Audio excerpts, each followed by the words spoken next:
I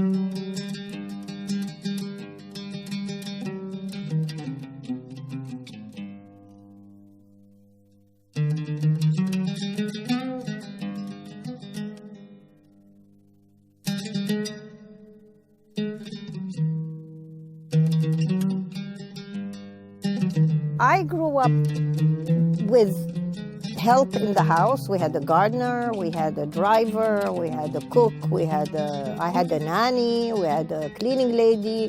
They all lived in the house. Then we moved to my mother's father's house, and I grew up there. And it was a happy childhood, I must say. After 51, 52, most Jews left. People who stayed were able to work again. Je suis née au Caire, ma mère est syrienne et mon père est grec.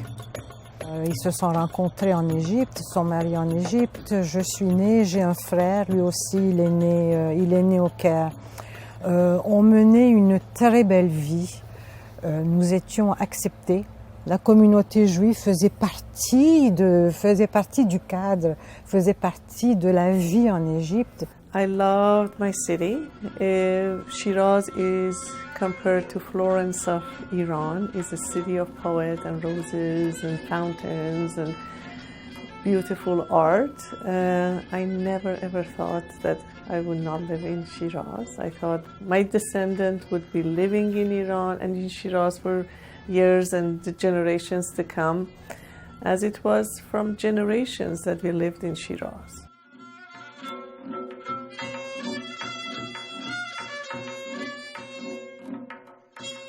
We had two Jewish schools left out of, maybe there were 60, 70, they were all closed. L'Alliance Française was closed. We used to go to clubs, we used to go to a swimming pool. My father was a member of the races, the horse races. He had race horses, about 5, 6 of them. We had a lodge near the king. We used to go to the races, and I used to see the king sometimes and wave at him. And the king was young. He was the first cousin of King Hussein of Jordan. And so it was a very nice life. The school I went to, we studied English, French, Arabic, and Hebrew at grade 1. Life became easier during the Shah for Jews, but it was understood that stay away from politics. And as long as you stayed away from politics, there were a lot of Jewish doctors, there were a lot of Jewish nurses. Actually, my mother was a nurse. And education was available to Jews. Life was good. Une enfance extrêmement heureuse. Une enfance très heureuse où on ne sentait pas du tout ce que les adultes pouvaient ressentir. Dans le sens qu'à l'école, on s'amusait entre enfants et on n'avait pas eu de préoccupation de distinction, de différenciation. J'ai jamais subi d'agression ou de même verbale pour ma judaïté, jamais. En tout cas, je ne me souviens pas du tout de ça. Donc, je crois qu'il y a une différence à faire entre les yeux d'enfants qui regardent ce qui se passait et puis les yeux d'adultes qui regardaient ce qui se passait. Nous étions très cosmopolites en Égypte. Mes camarades venaient d'Égypte, venaient de Grèce, d'Italie, venaient de Roumanie. C'était un melting pot. On était tous ensemble, nous étions tous considérés comme faisant partie de l'Égypte. Nous n'étions pas égyptiens, par exemple. J'ai grandi dans une ville où qui avait une prépondérance juive extraordinaire, à Mogador. Je pense que il y avait autant de juifs, plus de juifs que de français, et peut-être autant que d'arabes à certaines périodes de l'histoire. Mais il y a une très grande présence juive, donc nous étions un peu plus à l'aise, je dirais, que dans d'autres villes du Maroc. Et nous avons été à Casablanca. À Casablanca, j'ai connu une autre réalité, celle du cours complémentaire, c'est une école juive, et celle du lycée Lyoté, qui est une école mixte directement. Mais néanmoins, je dirais que le ratio là-bas était, 50% juifs, 45% français et 5% arabes. C'était un petit peu du point de vue de la communauté juive. Donc à Mogador, on était sans complexe, on était très à l'aise dans notre identité. À Casablanca aussi, mais néanmoins on pouvait sentir ça et là des tensions qui étaient latentes. La vie en Égypte, quand j'ai grandi jusqu'à 56, si vous voulez, était très aisée. Nous avions assez de biens, si vous voulez. J'ai été dans une école anglaise, privée. J'avais beaucoup d'opportunités, pas de voyager, parce qu'on ne voyageait pas tellement, mais d'aller à la plage, aller avec des amis. On avait beaucoup de facilité de ce côté-là et une certaine aisance. Dans l'immeuble où on habitait, il y avait 4 ou 5 familles juives. Donc on se rencontrait, on était tous ensemble comme amis. Et on avait beaucoup de fêtes comme telles. À l'école, au moment où j'étais de 1950 à 61, il y avait 3 juifs. Mon père était le premier armateur de pêche au Maroc. C'était un pêcheur qui avait un bateau de pêche au Maroc. Il avait acheté son bateau de pêche en 1948. Était probablement le seul juif en 1948 à avoir un bateau de pêche. Et alors, son équipage, elle montre vraiment la diversité des Marocains, toutes confessions confondues. Il est probablement le seul juif dans ce bateau-là. Alors, il y avait une ouverture, il y avait une ouverture de pensée à la maison et on en parlait. When I was 6 years old, I went to the park with my mom and I started playing with another girl my age, and her mother asked me, "What's your name?" And once she found out that my name, Goel, it doesn't sound like a Muslim name, she took her daughter's hand away from me and she spat at me and called me Najas.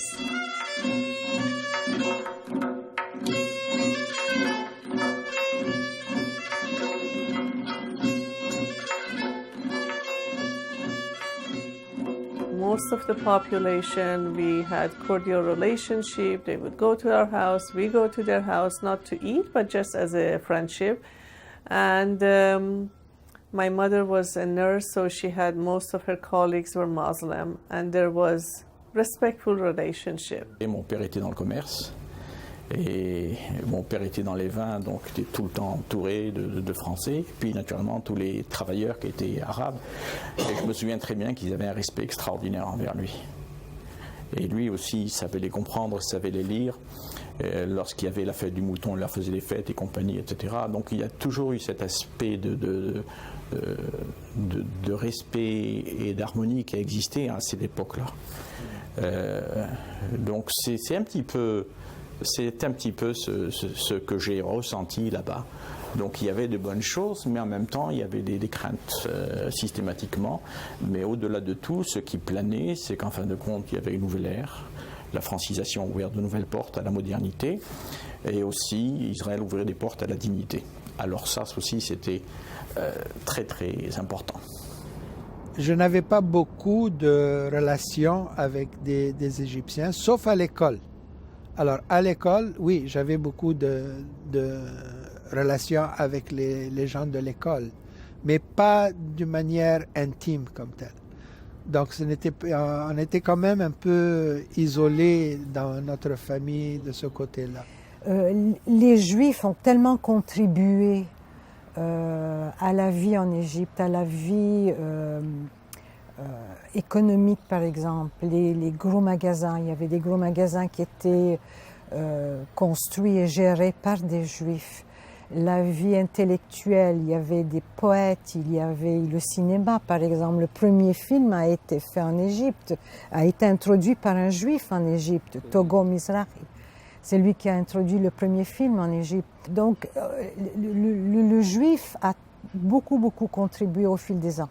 There was a progressive deterioration. For me personally, I felt the depth of despair in my gut in 18th of August 1978 when I was listening to the news. At the time I was 13, and the radio announcer announced that 400 people who went to a movie theater, Cinema Rex in Abadan, which is the southern part of Iran. They went to a movie theater to get some relief from the heat and humidity, and some anonymous Islamic group barred the door and set the entire movie theater ablaze, and 400 people turned to ashes. And something sank in the depth of my being that if they could, who are these people? Why would they commit to such act of violence and such inhumanity and cruelty? And that was a changing time, that was a turning point in my life. Je me souviens, quand on allait visiter la synagogue de mon grand-père au Mela Mogador, je me souviens des colibés, des injures et des maltraitements. Le petit peuple souffrait vraiment. Le petit peuple souffrait. Je pense que la classe bourgeoise, aujourd'hui, qui se souvient du Maroc, où on avait de la liberté, etc., mais on était dans un sens protégé, on était des Tajir sultan dans un sens, c'est-à-dire qu'on était les protégés du roi. Mais par contre, le petit peuple qui vivait entassé dans les mélas, ceux-ci n'avaient aucune protection, et ceux-ci la sentaient dure. On ne peut pas qualifier la société tunisienne de façon monolithique. Il y avait de nombreuses composantes. Et il y avait des mesures gouvernementales aussi qui étaient inhérentes à l'indépendance ou au processus d'indépendance qui ont fait en sorte que ça a suscité des dissensions et des divisions importantes. Par exemple, mes parents travaillaient, ma mère était fonctionnaire. Quand l'indépendance a commencé à prendre forme, donc dans les mois qui ont précédé 1956 et dans les 2 années qui ont suivi avant qu'on quitte, on a senti elle racontait, on en parlait à la maison, je n'ai pas vécu ça directement, mais on a senti une différence dans le regard des gens. Ce qui faisait peur, surtout je crois à l'époque, c'est, bien sûr, il y avait des mesures gouvernementales qui étaient très préoccupantes. Je veux dire, Bourguiba, qui d'un côté disait que tous les citoyens étaient égaux, y compris les juifs par rapport aux autres, en même temps prenait des mesures, en particulier la panarabisation, en particulier la démolition d'une synagogue pour en faire un développement urbain, etc., et qui ont fait en sorte qu'il y avait des messages contradictoires qui venaient de Tunisie. In 63, they started screwing on the Jews. We were not allowed to leave the country. We were not allowed to sell. It started. By 67, when avec la guerre, they cut off our phones. They wouldn't let us go to universities. They fired everybody from work. Earlier on, if you want to have a business, you can't have a business without a Muslim partner.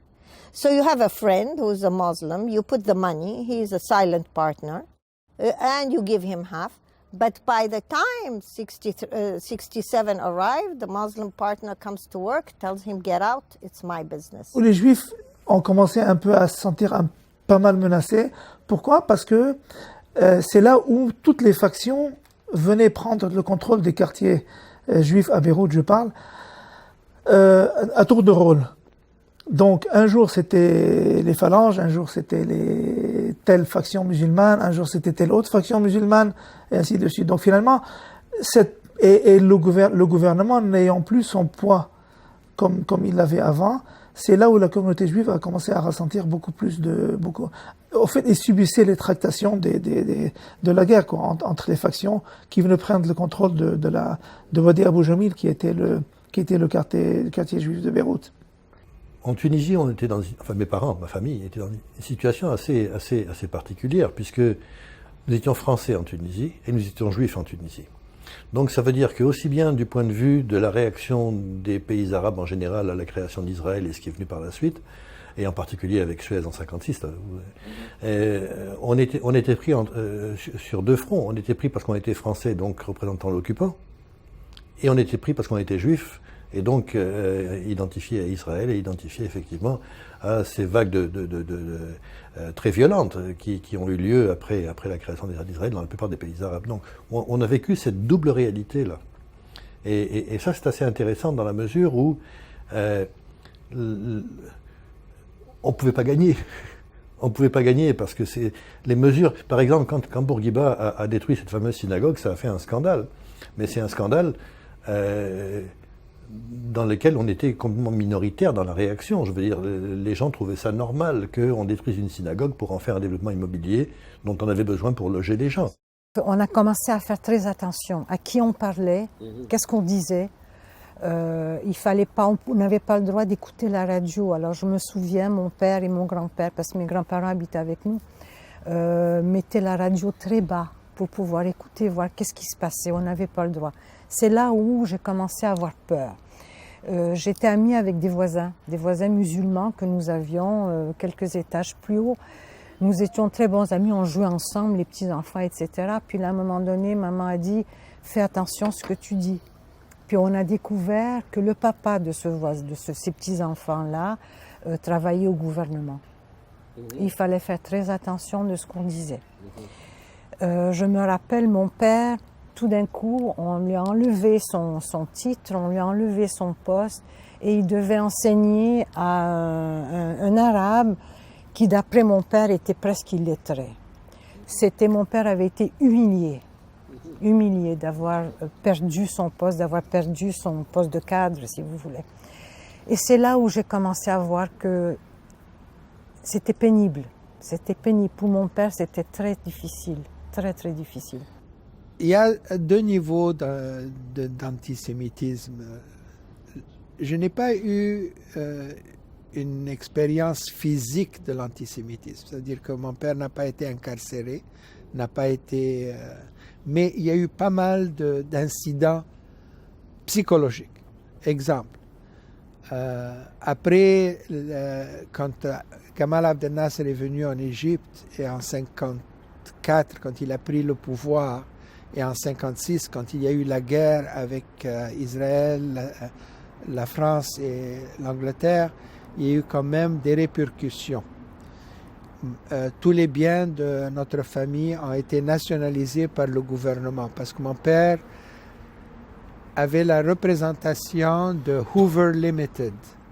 Il avait lui introduit pour le Moyen-Orient la marque Hoover, les aspirateurs, les machines à laver, etc. Et donc, ils ont nationalisé parce qu'il était frappé de deux côtés. Anglais parce que c'était Hoover, parce que Hoover Limited, c'était une organisation, une compagnie anglaise, et juif. Alors, ils l'ont séquestré, ils ont pris tous ses biens, etc. Tous nos biens étaient gelés, séquestrés. Et on lui donnait une mensualité. Et ils avaient mis un officier de l'armée comme étant le chef de la compagnie. Malgré qu'il ne faisait rien. Il venait, il prenait un café et c'est tout ce qu'il faisait. Alors ça, c'était un genre d'antisémitisme, si vous voulez, camouflé, mais c'était présent. Je me rappelle un incident personnellement où ce officier est venu chez nous à la maison.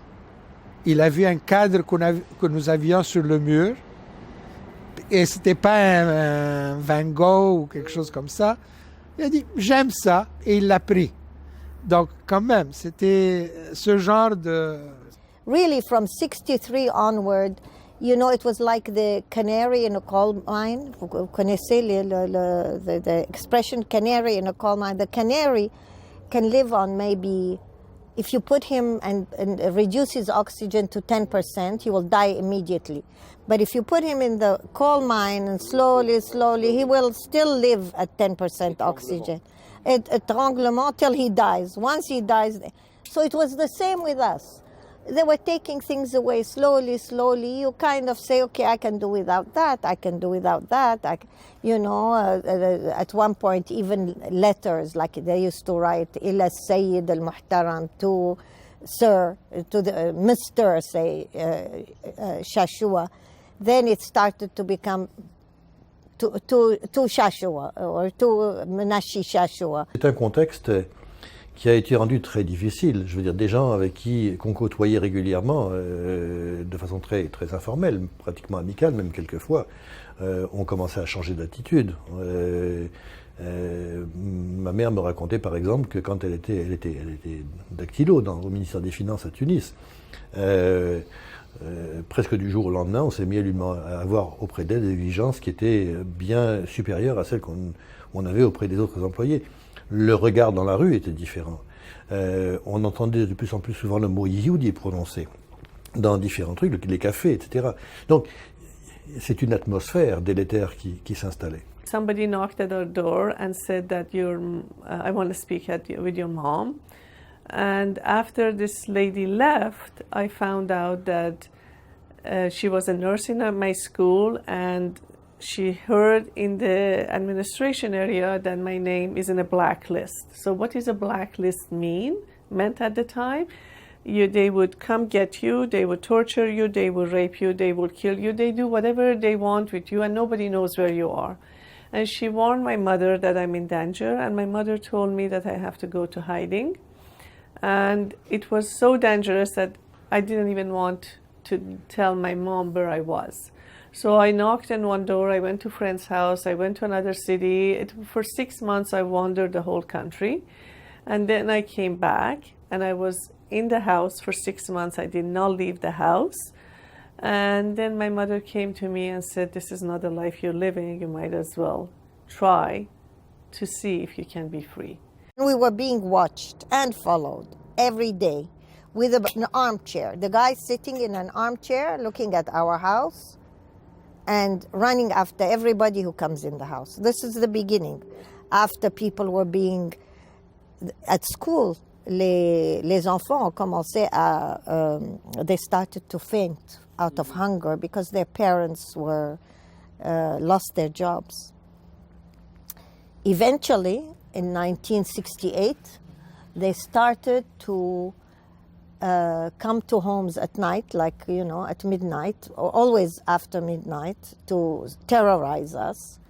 They come to the house and they vandalize the house and they look for, maybe a phone book or Reader's Digest, and they say this is spying material. The Reader's Digest you bought in the magazine, in a store in Baghdad. You can't get even a Reader's Digest was spying material. Il y avait des arrestations, ils arrivaient chez vous au milieu de la nuit, ils allumaient toutes les lumières, ils cognaient à la porte, ils allumaient toutes les lumières, et puis sans aucune raison. Vous êtes monsieur Untel, la police, oui. La police venait, souvent c'était de la police secrète, et ils les prenaient. Je me rappelle, mon père, il venait à la maison en pleurant parce que dans les nouvelles, on disait qu'on a descendu une journée sans avion, le lendemain 150 avions, le surlendemain 300 avions israéliens, ainsi de suite. Donc finalement, je me rappelle, il venait en pleurant à la maison. Pourquoi? Parce que les Palestiniens, ils descendaient dans les rues et en passant à côté de son magasin, ils lui faisaient comme quoi... Des signes de menace et des signes comme quoi on va vous égorger, on va vous jeter à la truc. À l'exception de l'Égypte, où il y a eu des expulsions en bonne et due forme en 48-49 et surtout en 1956-57, après la guerre du Sinaï menée par Paris, Londres et Jérusalem, dans l'immense majorité des cas, il n'y a pas eu expulsion, encore une fois, au sens strictement du droit. En revanche, ce qui s'est passé presque partout, la vie des communautés juives a été rendue souvent de plus en plus difficile. Les mesures de rétorsion, de discrimination, d'empêchement professionnel se sont multipliées au point qu'il n'y avait plus d'autre issue que le départ. Donc c'est un départ pour des raisons économiques, c'est un départ pour des raisons politiques et c'est un départ pour des raisons de sécurité, de crainte. Mais au sens précis du terme, ces gens-là n'ont pas été expulsés.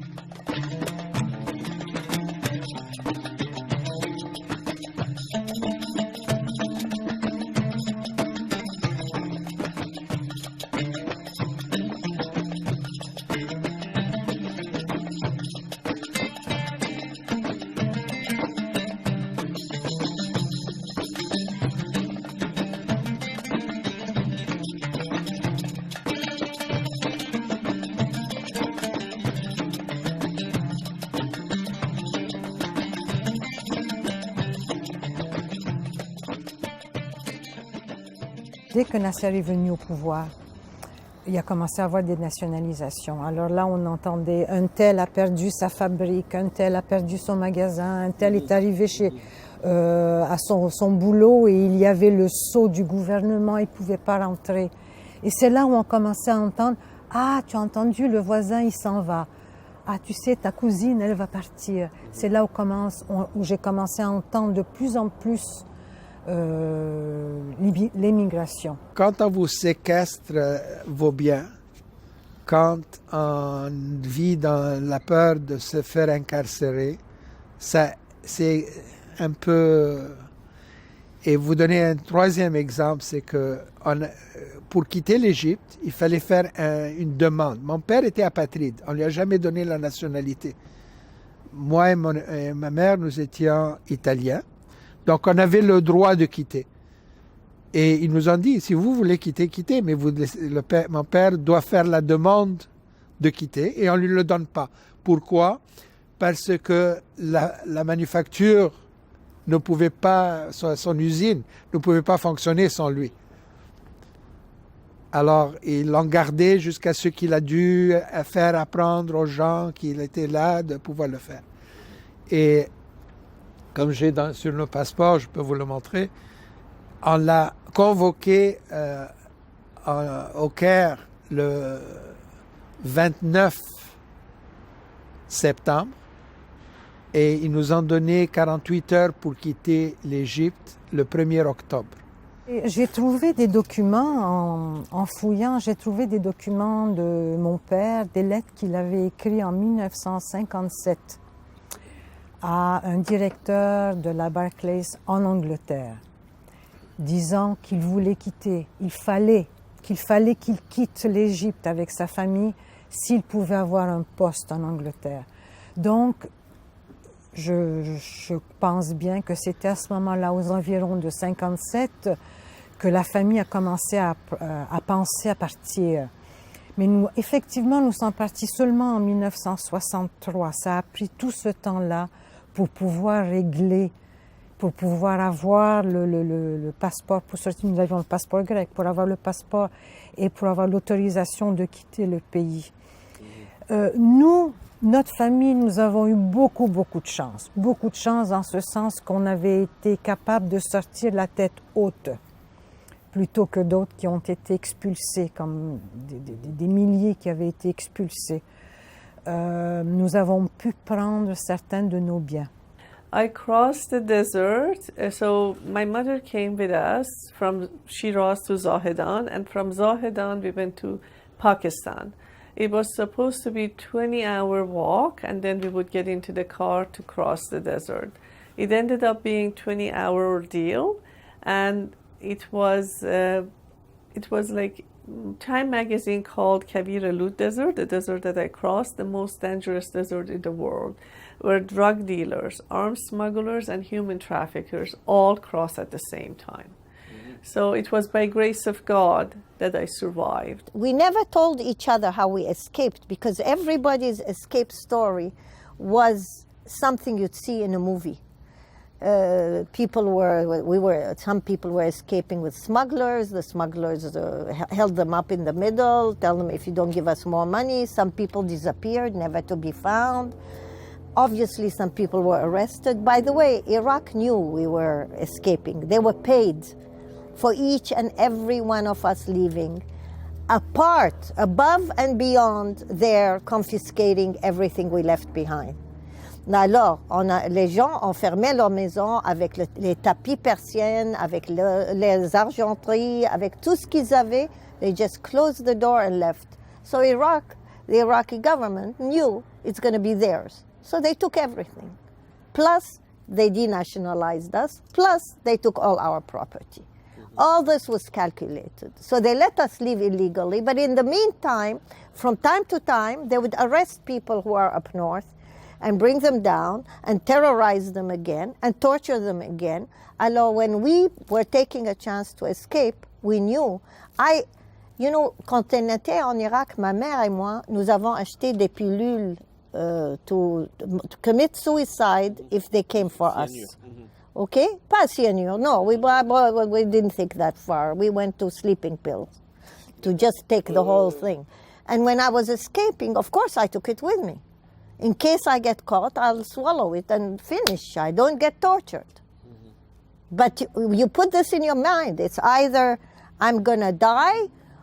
If I stay here, I'll die anyway. So I might as well try to have a new life. It was that desperate. It was that bad. And the taste is still in my mouth. Exactement. Vous quittez... Ça, c'est bon pour un voyage seulement. Vous quittez, vous ne revenez pas.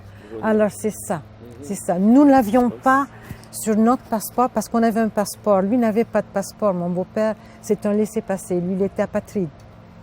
Très, très bouleversant. Surtout quand on pense que le juif en Égypte habitait là depuis le début des millénaires. Et tout d'un coup, il est mis à la porte, il est chassé sans rien du tout. Tout en arrière. Il fallait tout laisser en arrière. Et on n'avait même pas la possibilité de revenir. Le grand départ a commencé juste après la guerre. En fait, il y en avait des juifs algériens pendant la guerre, puisqu'ils ont été amenés dans les camps de concentration. On a revu le Veldiv et tout ça, et il y avait beaucoup de juifs algériens qui avaient été embarqués. Donc, ça avait commencé déjà, ce départ de l'Algérie vers la France. Mais je crois que le grand départ, ça a été cette date. Il n'y a plus de juifs. Il n'y a pratiquement plus de juifs en Algérie. Il y a eu des périodes où c'était des départs brusques. Mais de façon générale, les gens, je parle des gens que j'ai connus, dans la société que j'ai connue, liquidaient leurs affaires, mais en secret. Il ne fallait surtout pas dire qu'on allait quitter le Maroc, parce qu'à ce moment-là, on pouvait se faire accuser de sionisme et je ne sais quoi. Donc certainement que beaucoup de personnes qui ont vendu leur business en secret l'ont fait au rabais, ça c'est clair. Il y a dans d'autres endroits des gens qui ont quitté directement par idéalisme. Il y a des villages berbères, parce qu'ils ont appris qu'il y avait un Israélien qui est de passage, ils ont préparé leur valise, ils ont dit on s'en va avec vous. Le gars était surpris, il ne savait même pas ce qu'il en était. Donc il y a eu ce mélange de choses, cet amour d'Israël, cette crainte qui était latente, et puis cette impression que l'ère de la libération était arrivée. Lorsque l'indépendance est proclamée le 2 mars 1956 et que la France se retire de son protectorat, un tiers des Juifs du Maroc sont déjà partis, ce que généralement on ignore. Les 2 autres tiers vont partir pour l'essentiel avant la guerre des 6 jours. Donc l'élément déclenchant, c'est l'indépendance. Ce qui suit après l'indépendance, sous le règne de Mohamed V, le premier souverain marocain de l'État indépendant d'après la colonisation, ce sont des mesures de semi-défiance à l'endroit des Juifs qui ont été privés de passeport, par exemple, pendant 2 ans. Et donc ce qui s'est passé dans les années 56, 58, 60, c'est une accumulation de mesures de rétorsion économique ou diplomatique, par exemple les relations postales rompues avec Israël alors qu'un grand nombre de Juifs marocains avaient de la famille en Israël, donc plus de relations possibles, émigration interdite vers l'État d'Israël, des situations commerciales ou artisanales rendues de plus en plus difficiles, une précarité et une sécurité qui n'étaient plus garanties véritablement, bref, un climat de crainte qui a accéléré l'exode. Et c'est pour ça que je vous disais que contrairement à la légende qui voudrait que les Juifs du Maroc soient partis surtout après la guerre des 6 jours, en réalité, l'immense majorité des Juifs du Maroc avaient quitté le royaume avant la guerre des 6 jours. La sœur de mon père qui me l'a offert, et quand je me suis échappée, c'est une des choses que j'ai pris avec moi. C'est une des seules choses qui est restée, que je n'ai pas. As soon as a Jew leaves Iraq, even when we left with passports, after 4 or 5 months, if you don't go back, they will denationalize you. If you're denationalized, vos biens vont être exportés. Ils vont être frozen. Par exemple, mon père, quand on est parti, il a vendu sa maison, il s'est mis d'accord avec quelqu'un pour vendre sa maison. Je pense que c'était l'équivalent de $50 000 ou $30 000 si je me rappelle. Et quand ils sont venus pour la signature, le gars lui dit non, c'est 10 000 que je te donne. Tu vois? Alors finalement, chez le notaire, il dit, alors 10 000, alors il a dit mais non, c'est 30 000 qu'on a dit. Alors lui, le gars, il a sorti son revolver. Il a mis son revolver sur la table. Oui. Il lui a dit non, c'est 10 000 que truc. On a quitté l'Égypte, on avait le droit de prendre simplement $20 ou l'équivalent de $20 avec nous. Tout le reste est resté. My father worked in Iran for 70 years. He never left the country. He worked day and night. And they seized all his assets. Just to show you our style of life, this was a Louis XIV furniture that we left behind. J'ai les vraies photos. All these are antiques. Vous avez des cas de spoliation massive indiscutable dans le cas de l'Irak, qui est sans doute le cas le plus dramatique de toute l'histoire des Juifs du monde arabe. On a affaire à la communauté juive, la seconde en importance après celle du Maroc, la plus riche de tout l'ensemble du monde arabe, avec une communauté très éduquée, de très haut niveau culturel, qui était relativement bien intégrée et qui avait des positions économiques très importantes. On estime que les Juifs de Bagdad maîtrisaient les 3/4 du commerce irakien. Cette communauté a été spoliée totalement de tous ses biens du jour au lendemain entre 1950 et 1953. Bon, là, il n'y a pas de discussion possible. C'est vrai également dans le cas de la Syrie. C'est vrai dans le cas de la Libye, où on a affaire à une communauté plus restreinte et beaucoup plus pauvre. C'est vrai également dans le cas de l'Égypte. Dans le cas d'autres pays arabes comme ceux du Maghreb, qui rassemblent quand même, je le souligne, la moitié des Juifs du monde arabe. Dans le cas du Maghreb, c'est beaucoup plus complexe. La spoliation n'a jamais eu lieu au grand jour. Il y a eu des pressions économiques sur la baisse des prix qui fait que, lié à un climat de crainte, et sachant que les Juifs de toute façon allaient partir parce que les débouchés économiques se restreignaient et que la sécurité n'était plus vraiment garantie, la clientèle arabe soucieuse d'acquérir les biens juifs n'avait qu'à attendre pour que progressivement les prix s'orientent à la baisse. Et c'est ce qui s'est passé. Un grand nombre de biens juifs ont été bradés, ont été vendus pour une bouchée de pain en Tunisie comme au Maroc. Un certain nombre de Juifs sont partis sans même avoir pu vendre leurs biens. Il n'y a donc pas eu de spoliation au sens juridique du terme officiellement, en tous les cas comme en Irak, mais il y a eu une déperdition des biens juifs en quantité considérable.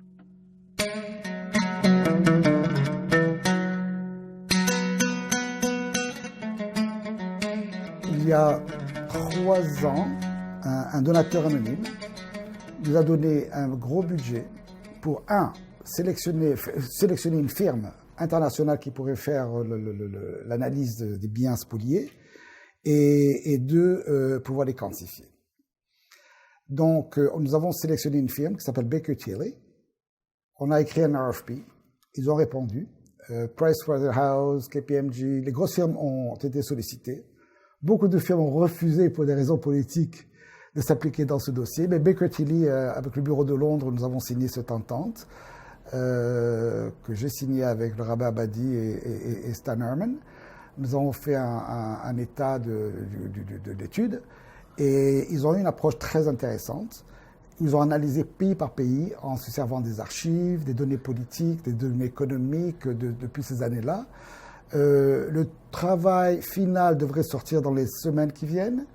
Donc en 2021, on devrait avoir le rapport complet. Et ça se chiffre en centaines de milliards de dollars. We need to change the way we frame the discussion about the conflict in the Middle East. The Arab-Israeli conflict was very much like other national ethnic conflicts that took place throughout this 20th century. You know, India, Pakistan, Greece and Turkey. Even in World War II, you know, Germans who left Poland, Germans who left Czechoslovakia and the Baltic states. Of course, today nobody considers that they will return there, but the issue of property compensation needs to be reciprocal. And when we are talking about reconciliation and peace with our neighbors, this has to be on the table, this has to be addressed as well. Là aussi, il faudrait peut-être distinguer cas par cas, pays par pays.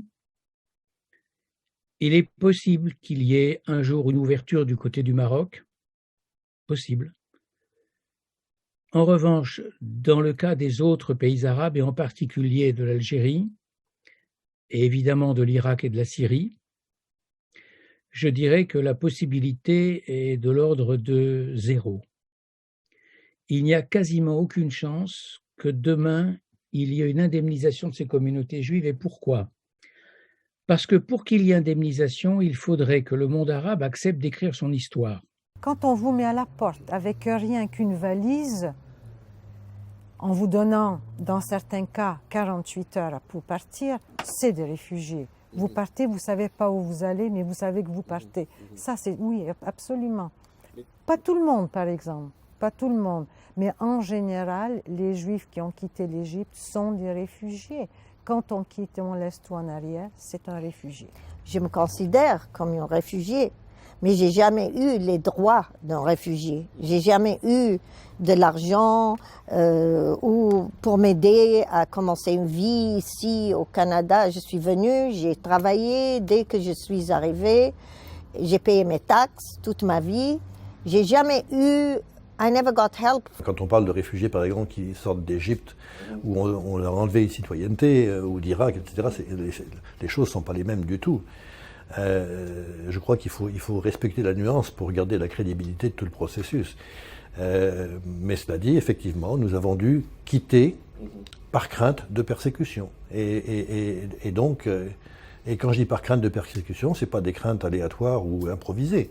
Ce sont des craintes réelles. Quand on voit par exemple que telle organisation crédible juive perd son statut par mesure gouvernementale, il est évident que c'est des exemples qui montrent que la persécution n'était pas crainte de façon artificielle, mais qu'elle était bien réelle.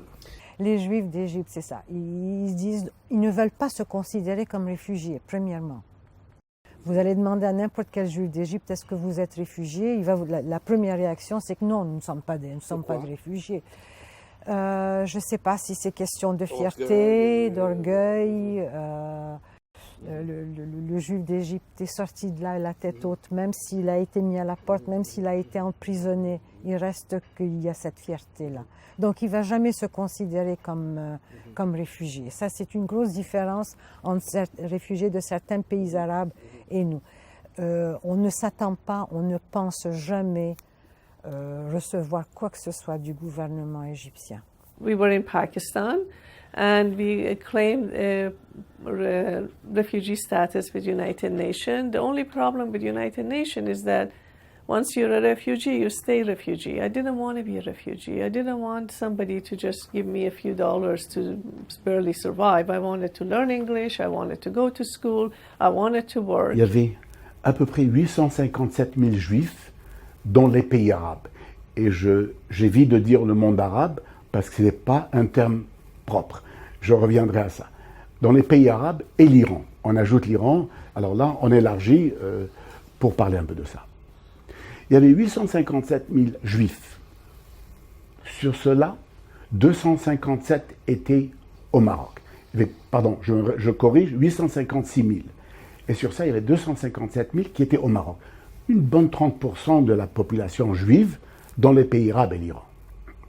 Alors, ce qui s'est passé au Maroc est très important. Quand même, on parle de 30%, ce n'est pas un petit pourcentage. Ces gens-là avaient quitté pour deux raisons principales. D'abord, pour leur sionisme, et on ne peut pas leur enlever cet aspect de leur idéologie.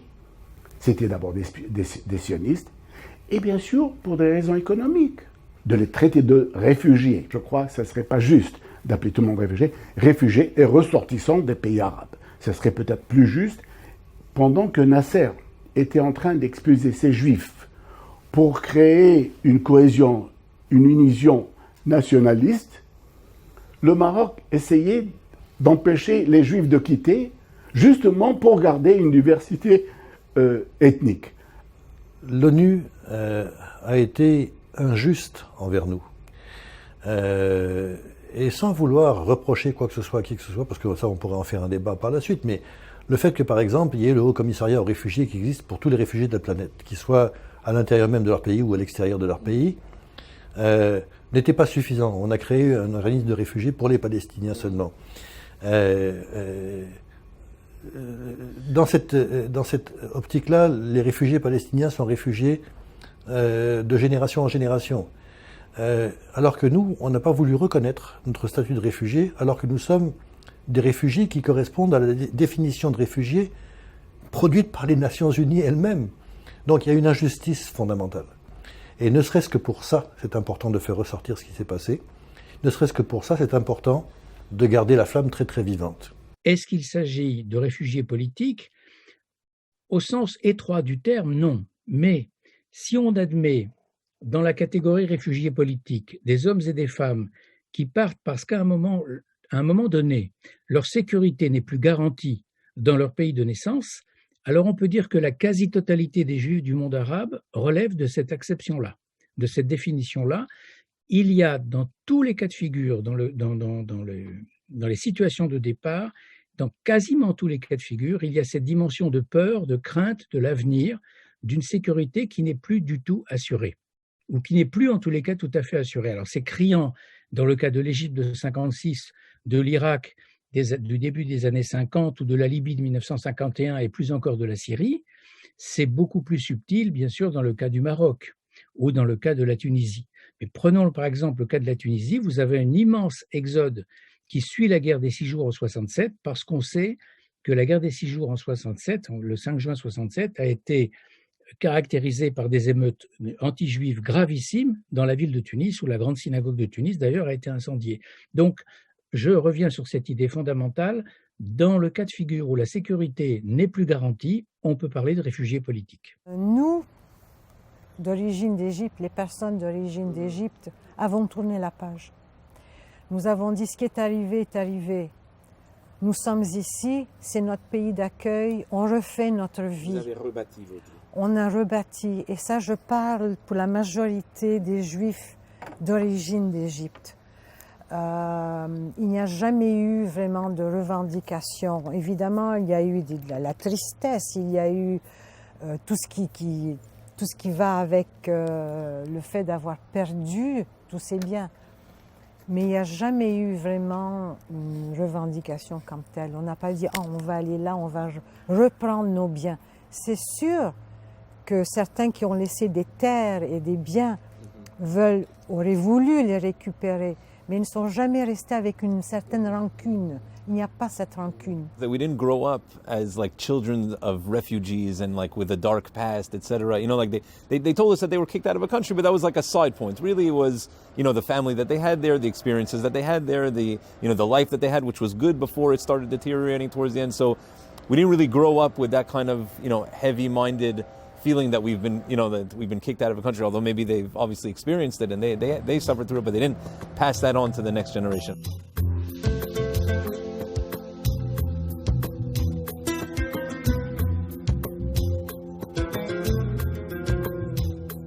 Lorsque les Juifs sont partis, ils n'avaient qu'une chose à faire. Ils se sont retroussés les manches, ils se sont mis à travailler. Ils ont oublié. Les Palestiniens sont restés dans leur histoire et se sont cantonnés à ne pas vouloir sortir de l'histoire et de leur concours de réfugiés. Alors, comme on dit, un proverbe arabe qui dit « les chiens aboient, la caravane passe », la caravane est passée. La caravane du succès, de l'économie, de la haute technologie, de l'intégration, c'est ça la caravane. Et on aimerait qu'il en soit de même pour nos cousins palestiniens. Donc la première question est de savoir pourquoi l'État d'Israël a-t-il mis autant de temps pour reconnaître le problème. Et je crois que ça tient au fait que l'immense majorité des Juifs du monde arabe ont émigré en Israël. Et que l'État d'Israël, en bonne logique sioniste, ne pouvait pas les considérer comme des réfugiés politiques. Pourquoi ? Parce que ces gens-là ne faisaient que rentrer à la maison. Ils n'étaient pas des réfugiés au sens propre du terme. Ou alors c'était l'invalidation totale du sionisme en tant que tel. Dès lors, ça c'est le premier point, ils devenaient citoyens israéliens et on n'en parlait plus. Mais il y a une deuxième raison, c'est que durant longtemps, ce qui a prévalu en Israël, c'est le poids de l'establishment ashkénaze et c'est aussi le poids de la tragédie de la Shoah. Et la tragédie de la Shoah d'une part, le poids sociologique, la deux parts, ont, à certains égards, étouffé la voix du monde séfarade et la voix du monde oriental en règle générale. Ce qui fait qu'il a fallu beaucoup de temps et 2 générations pour que les descendants des expulsés, des exclus ou des expulsés d'Irak ou des exclus du Maroc ou d'autres régions fassent entendre leur voix. Et aujourd'hui, dans l'État d'Israël contemporain, les communautés orientales ou d'origine séfarade ont beaucoup plus de poids qu'elles n'en avaient il y a 30 ou 40 ans. Et ça aussi, ça compte dans la politique israélienne. Il est important, et je le répète, de dire la vérité et de différencier entre le Maroc et les pays comme l'Égypte pour 2 raisons. D'abord, pour la justice et pour notre intégrité morale, à nous-mêmes, les ressortissants marocains, mais aussi pour ne pas diluer les accusations contre les pays qui l'ont fait, comme l'Égypte et l'Irak. Il est fondamental de connaître l'histoire, pas seulement dans les livres et dans les classes, dans les écoles. Il est important de connaître son histoire sur le plan familial. On est tous le produit de cette histoire. Et de ne pas connaître cette histoire-là pour les prochaines générations, c'est se priver de la connaissance d'une partie de son identité fondamentale. Et donc, ce devoir de mémoire, et ce que nous faisons à l'occasion de ce 30 novembre, mais ce que nous faisons aussi à la communauté séfarade unifiée du Québec, j'allais dire, cette quasi-obsession légitime de savoir. Le premier élément, c'est Hasbara. Au moins, si on a un document qui permet de mettre côte à côte ce que les Palestiniens arabes ont subi avec les Juifs. Donc on a un narratif équivalent. Les Palestiniens sont très bien organisés. Ils ont ce qu'ils appellent the book, qui détaille rue par rue, quartier par quartier, maison par maison, tout ce qu'ils ont pu ramasser. Et qui est établi, qui est estimé à plusieurs milliards de dollars. Donc au moins on aura au niveau Hasbara l'équivalent. Le deuxième, éducation. On en a parlé tout à l'heure. Il est bon que toute notre jeunesse connaisse l'histoire des séfarades. Et le troisième, est-ce qu'il y aura des réparations? Je ne sais pas. Mais il est fort probable qu'à un moment donné, pour qu'il y ait une paix entre les Palestiniens et les Israéliens, il va falloir passer par une équation économique. Et qui dit économie dit dollar, qui dit dollar dit compenser tout le monde. Quelle forme cela prendra-t-il? Je ne sais pas. Le 29 novembre 1947, l'ONU votait pour la création de deux pays, un pays arabe, un pays juif. Le lendemain, commençaient des attaques contre des juifs dans tout le Moyen-Orient. Donc maintenant, quand on parle d'un processus de paix, on parle de réconciliation avec nos voisins, le sujet des réfugiés juifs des pays arabes est une partie inhérente de ce processus de paix, de la solution compréhensive du conflit israélo-arabe. On ne peut pas dire les pays arabes et l'Iran. Ce serait faux, d'après moi.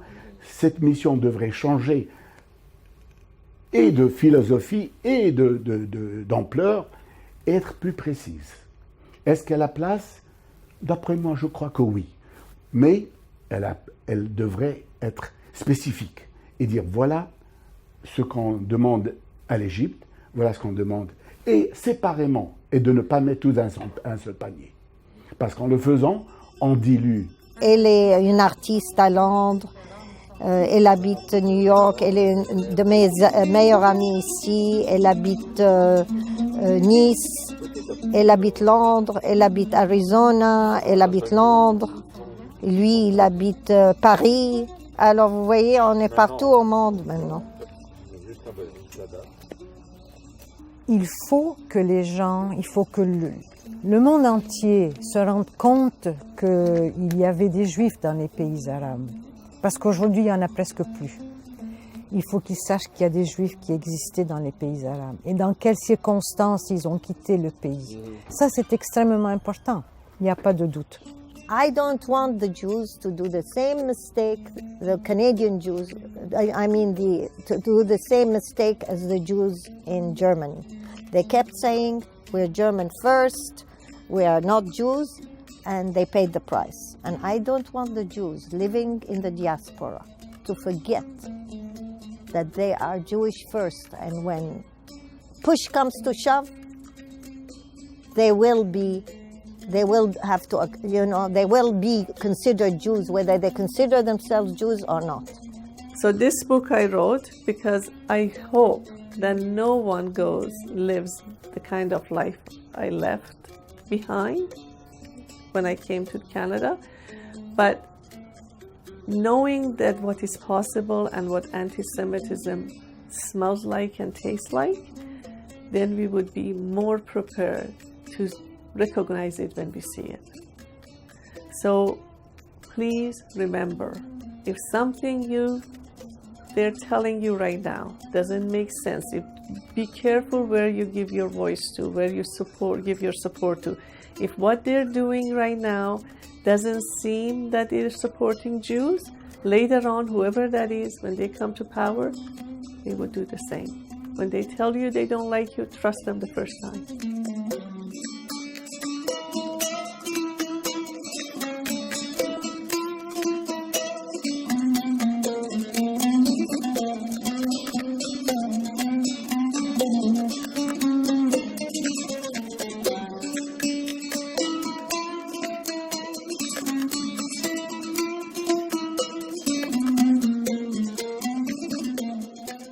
I am Dr. Sima Goel, Jewish refugee from Iran.